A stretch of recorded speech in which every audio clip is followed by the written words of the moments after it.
Sa pangyayari pong ito, anong pananagutan ng truck? Hahabulin niyo ba sa danyos?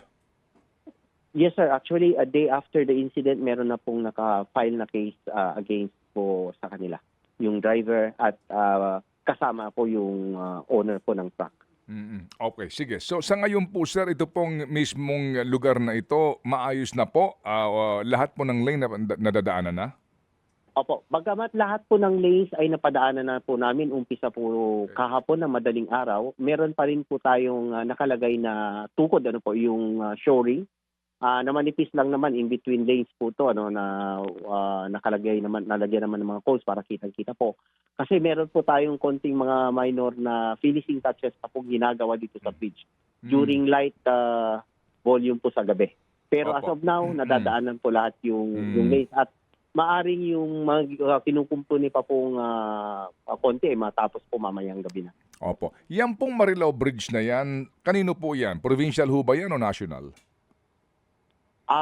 Yun po ang hindi pa po malinaw yung ano, pero right after nga po, I think the other day po meron na po kaming coordination meeting po ulit with the provincial government ng Bulacan.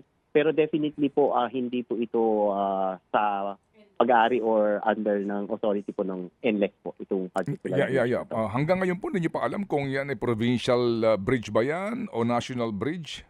Hindi pa rin?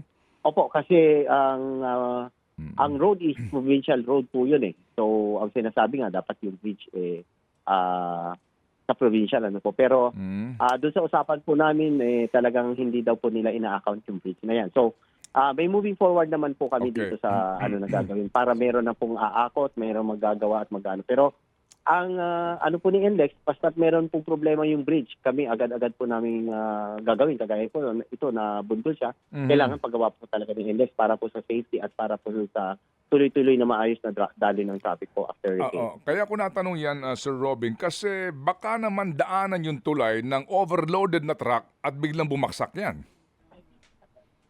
Ay, opo, meron naman po tayong implementation ng overloading po dito sa bago pumasok po ng Marilao. At yun nga po, with DPWH, kasama naman po namin doon sa meeting. I think not even Marilao po, ano, dapat mabantayan po lahat ng mga bridge. Sandali, Sir Robin, sandali ha. Opo. Yung bridge mismo, 'di ba, na binangga, no? Oo. Yun lang yung concern po sana na walang dadaan doon na overloaded sa ibabaw nito, 'di ba? Oo. Ano ho 'yun?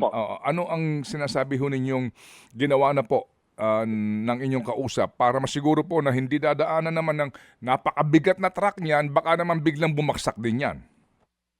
Opo, una po, fina-finalize po para maglalagay din po sila ng mga gantry at timbangan po dito sa magkocross. Kasi definitely po, kung dadaan doon sa bridge at papasok sa amin, meron kaming mga timbangan po bago pumasok.